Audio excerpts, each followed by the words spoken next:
High বন্ধুরা, সবাই কেমন আছো? আশা করি ভালো আছো, সুস্থ আছো।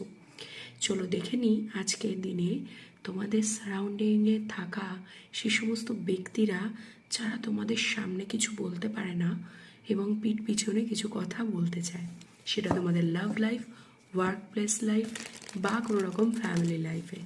সারাউন্ডিংয়ে থাকা ব্যক্তিবর্গরা, আশেপাশে থাকা ব্যক্তিবর্গরা তোমাদেরকে নিয়ে কী ভাবছে।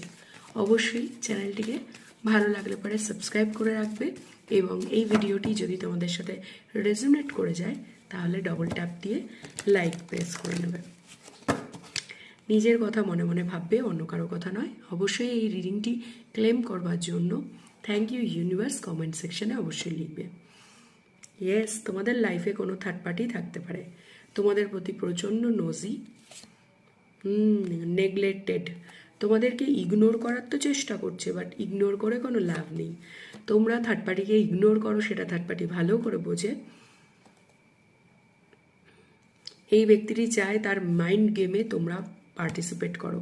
কেউ চায় তোমাদেরকে কোনো রকমভাবে কম্পিটিশনে ফেলতে, তাদের দিক থেকে কোনো ওয়ার্ক প্লেসেও থাকতে পারে বা ফ্যামিলি লাইফেও থাকতে পারে। ইয়েস, এখানে কোনো রকম মা, বাবা, সন্তান, কেউ না কেউ তোমাদের লাইফে থার্ড পার্টি।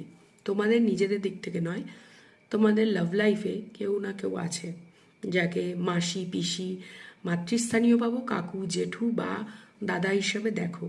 তারা হয়তো তোমাদেরকে প্রবলেম ক্রিয়েট করছে। আর এখানে কেউ নেগেটিভ কম্পিটিশনে আছে। হতে পারে এখানে কেউ কেউ আছে থার্ড পার্টি তোমাদের পার্টনারের লাইফের কোনো রিলেটিভ। ওকে, এই ব্যক্তিগুলোর সাথে কোনো না কোনোভাবে তোমরা রেসপন্সিবলের শিকার। এরা চায় নেগেটিভভাবে তোমাদের ফ্যামিলি লাইফটাকে হ্যাম্পার করতে। কেউ সহ্য করতে পারছে না তোমাদের ফ্যামিলি লাইফ থেকে।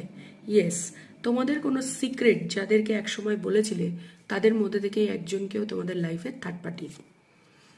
ইয়েস, তোমাদের যেগুলো না বলা কথা, অন্তরের গোপন কথা, সেগুলো নিয়ে লোকে গসিপ করতে চায়। তোমাদের মনের কথা জেনে কেউ কিছু ইয়েস বলতে চায়। এখানে হ্যাবিট হতে পারে তোমরা যাদেরকে বিশ্বাস করছো তারা তোমাদের কোনো দুর্বল মুহূর্তের সুযোগ নিয়ে তোমাদের বিরুদ্ধে কাজে লাগাচ্ছে।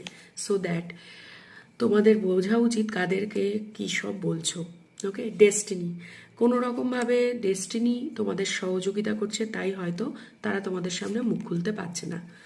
ফরগিভনেস, এদের সাথে তোমাদের অবশ্যই আগামী দিনেও থাকতে হতে পারে, এটাই তোমাদের ডেস্টিনি।